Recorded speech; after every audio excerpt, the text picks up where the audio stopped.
معرفة القرمشة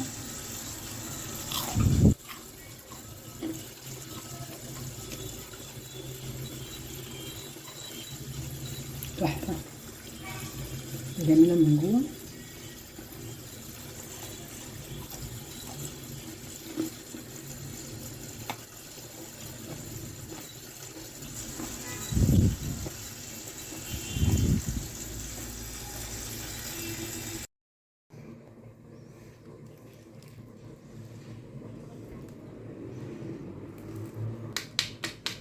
مقلمة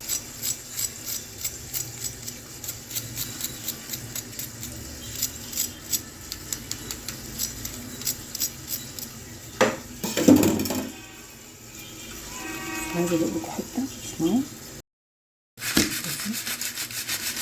سامعين صوت القرمشة؟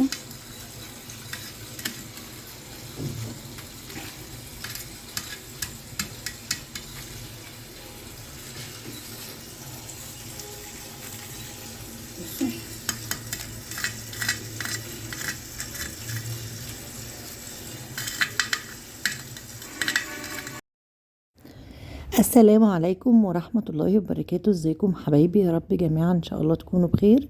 وحشتوني جدا جدا. زي ما سمعتوا كده في بداية الفيديو كنت فاتحه لكم الصوت اسمعكم القرمشه كده عشان تتشوقوا للفيديو. النهارده هنعمل مع بعض دبابيس كنتاكي اللي بناكلها بره في المطاعم بطعم تحفه واحلى من بره بكتير. كمان هنعمل معاه صوابع الستريبس.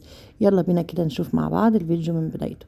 انا هنا نقع في ملح وليمون فقط. ملح وليمون بيسحب كل الزفاره يا جماعه. طبعا زي ما شفتوا كده في بدايه الفيديو الميه كان لونها متغير لان الملح والليمون بيسحب اي دم زياده جوه العظم وجوه اي حاجه في الطيور بتاعتنا.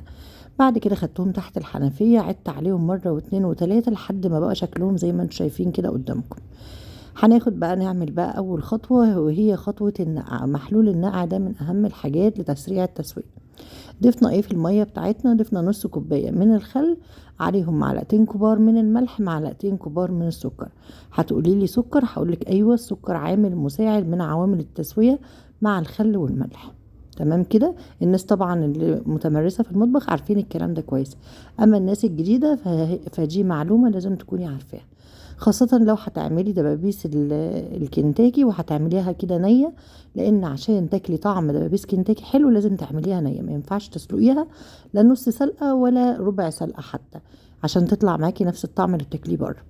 بصوا هنا بقى انا بعمل تشققات كده، بفتح كده بالسكينة، بعمل فتحات كده بالسكينة، وباجي كده عند الحتة اللي ناحية الدبوس دي وبنغز لها كده علشان كل المحلول ده يوصل لجميع الأنسجة ويوصل حتى للعظمية من جوه. شايفين؟ فتحتهم بقى كده كلهم وحطيتهم كده في المحلول. هسيبهم قد ايه في المحلول بتاعي ده؟ انا هنا كان عندي وقت كافي، حطيتهم من الساعة 7 بالليل لغاية الساعة 7 الصبح. هدخلهم بقى التلاجة. لو عندك علبة زي دي كده قفليها ودخليهم التلاجة، ما عندكيش يبقى بلاستيك راب وغطيهم ودخليهم التلاجة.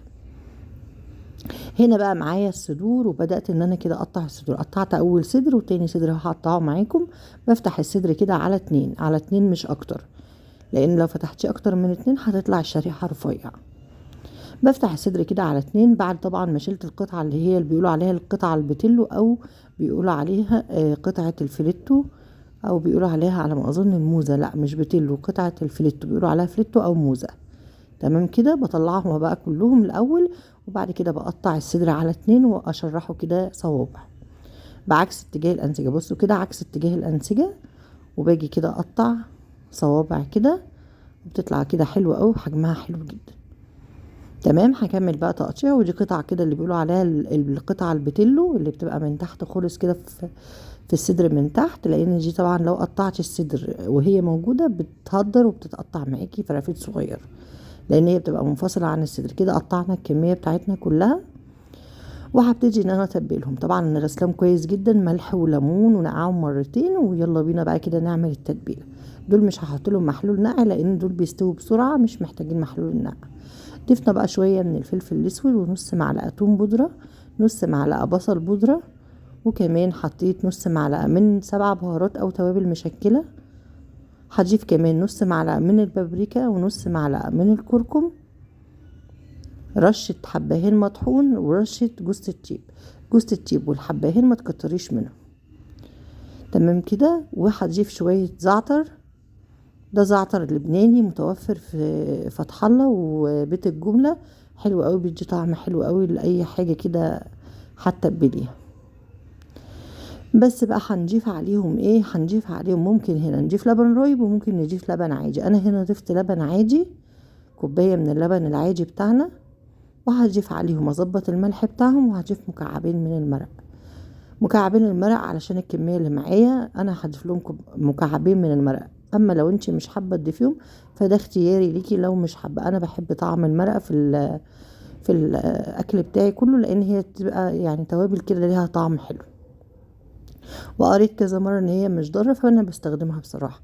هقلب بقى الكميه بتاعتي دي كلها وقفليها بقى بكيس عندك او غطا او بلاستيك راب زي ما تحب. دخلتهم بقى التلاجة، وتاني يوم صحيت الصبح كده الساعه 7. بصوا بشوف بقى كده الدبابيس بتاعتي، لقيتها ما شاء الله كل التتبيله كده اتشربت جواها وبره. فهاخدهم بقى اشطفهم واحطهم في مصفى. يلا بقى نشوف التوابل بتاعنا. معانا ازازه من اللبن الرايب نص كيلو، تمام كده. معايا بقى فلفل اسود حبهين مطحون، وكمان جوز الطيب رشه من ده ورشه من ده، ونص معلقه توم بودره، نص معلقه بصل بودره، نص معلقه كاري، نص معلقه توابل فراخ، نص معلقه كركم، والبابريكا، وشويه الزعتر. تمام كده. مكعبين من المرق. هننزل بقى بكميه اللبن الرايب دي، حوالي بتهيالي 450 جرام بالظبط. نزلنا كده باللبن الرايب، وهننزل برضو بمكعبين من المرق. وده مش اختياري بقى يا جماعه، ده لازم تحطيه لان بيدي طعم حلو قوي، وبيوصلك للطعم اللي انت حباه في طعم الفراخ الكنتاكي. نزلت بقى بكل التوابل بتاعتي، وزي ما قلت لك لو انت الاكله بتاعتك مضطريوكي لتوابل كتير زي ما شفتوا كده، فحطي انصص معالق، ما تحطيش معلقه كامله. هنا انا حطيت كل الكميه بتاعتي بتاعت الدبابيس، بس خدت 4 دبابيس بس. خدتهم ليه؟ هعمل بيهم صينيه بطاطس، وهنزل لكم الفيديو بتاعها. طلعت بقى كده تحفه بجد، عملتها بس بالاربع دبابيس. يعني طبعا احنا اليومين دول يا جماعه في غلاء جامد جدا، فممكن تمشي الحال وتمشي الدنيا.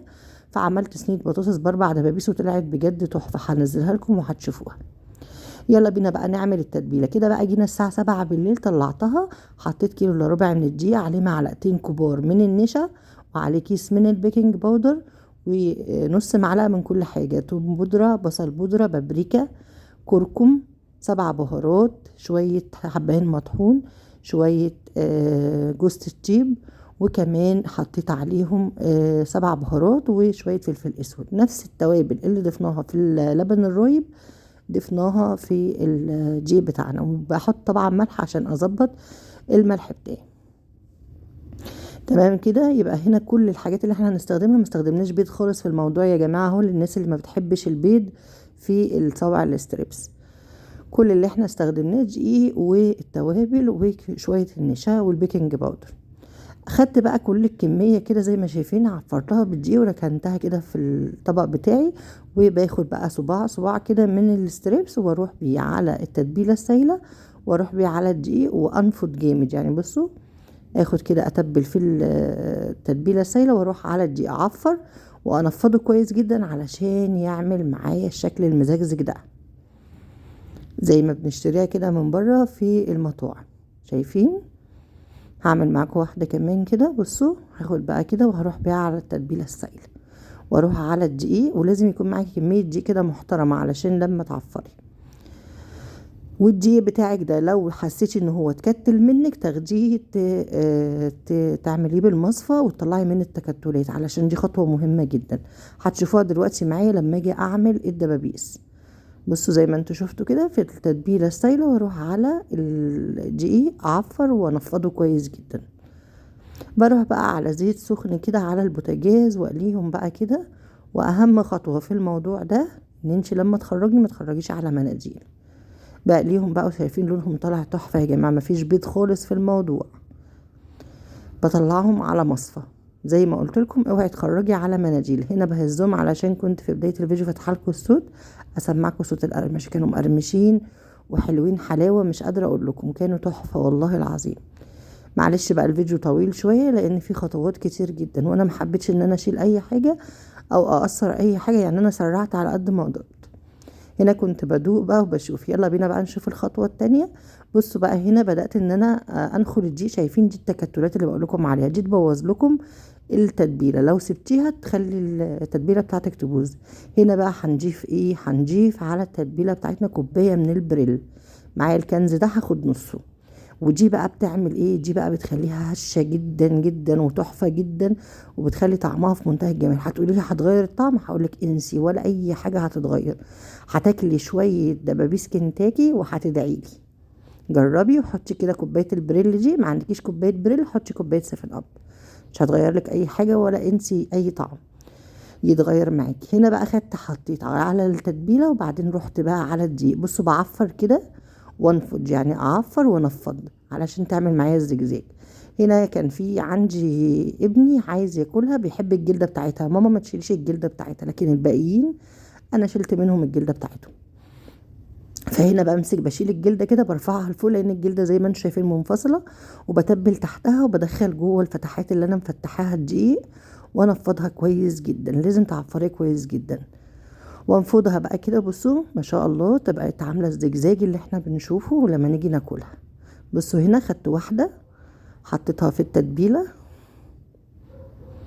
اهو، هي نفس اللي كانت معايا. حطيتها مرتين، يعني حطيتها مره في التتبيله السائله، ورحت على الدقيق عفرت كويس جدا ونفضتها، ورحت كمان مره وعفرتها. بصوا بقى هرفع الجلده كده وانزل تحتها، احط برضو هتشوفوا في التانية. هنا دي واحده تانية اهو. بصوا بلف عليها بقى الدقيق كله تحت وفوق. بصوا برفع الجلده اهي، شايفين رفعت الجلده ونزلت بقى كده، غرقتها الكفر من جوه ومن بره، يبقى جوه كمان الفتحات اللي انت مفتحها لها، وعلى الجلده كده من تحت. اللي بيحب بقى ياكل الجلده دي، انا بصراحه مش بحبها بس ابني بيحبها فسبتها له بصراحه. قليت بس 2 كده بالجلده، والباقي كله شلت الجلده بتاعته. انا اصلا ما عملتش كميه كبيره من الدبابيس كنتاكي، انا عملت الستريبس وعملت معاه 6 دبابيس بس، وبقيه الدبابيس هتشوفوها في فيديو تاني انا عملت بيها ايه. عملت بيها صينيه كده حلوه قوي، هتشوفوها برضو معايا في فيديو تاني. يعني كميه الدبابيس اللي معايا ال3 كيلو انا عملت منها 3 اكلات. بصوا دي شلت منها الجلده، باخد كده اعفر في الدقيق وانفض. اهم حاجه تنفضي كده جامد، وتروحي بقى على التتبيله اللي هي السايله وتعفري تاني، يعني مرتين في التتبيله السايله ومره في التتبيله ومرتين في الدقيق. نزلت بقى في زيت غزير، واهم حاجه الزيت اللي انتي نازله فيه يكون سخن جدا وتنزلي بيهم. هنا خلاص قربوا كانوا يستووا معايا، وبدات ان انا بقى ايه اقلبهم واخرجهم. ما تقلبيش فيهم خالص طول ما هم على البوتاجاز. انا كان المفروض بقى اعمل معاهم رز مبهر، واعمل معاهم كمان كل سلطه الكولسلو، واعمل معاهم بقى الحاجات اللي بتتقدم معاهم صوص الزبادي، او اعمل معاهم بقى مثلا بطاطس محمره. لا انا بصراحه ما عملتش كل ده، انا عملت جنبهم مكرونه بالبشاميل، وبرضه هنزلها لكم في فيديو. عايزه اقول لكم ان الدبابيس دي انا عملت منها 3 اكلات. يعني انا عملت منها صينيه في يوم تاني، وعملت منها صينيه بطاطس في نفس اليوم الصبح على الغدا، وبالليل كنت عامله الدبابيس دي. عملت 6 وحدات دبابيس بس. هتقولي طب 6 ده انت حاطه 3؟ والله العظيم ال3 التانيين اتاكلوا قبل ما اقدم لكم الفيديو. فحطيت 3 كده بقى مع الدبابيس مع الستريبس بتاعي، لكن ال3 التانيين اتاكلوا على طول، ما استنوش اول ما خرجوا من على البوتاجاز في ساعتها. بصوا بقى هنا بفتح لكم، قطعت لكم المكرونه بالبشاميل ماسكه نفسها. بصوا هنا الدبابيس من جوه ما شاء الله يا جماعه، والله العظيم كانت تحفه، وكانت مستويه، وكانت التتبيله متشربه من جوه ومن بره، والعضميه وصلها كل التتبيله. يا رب الفيديو عجبكم، ما تنسونيش في لايك وشير، والسلام عليكم ورحمه الله.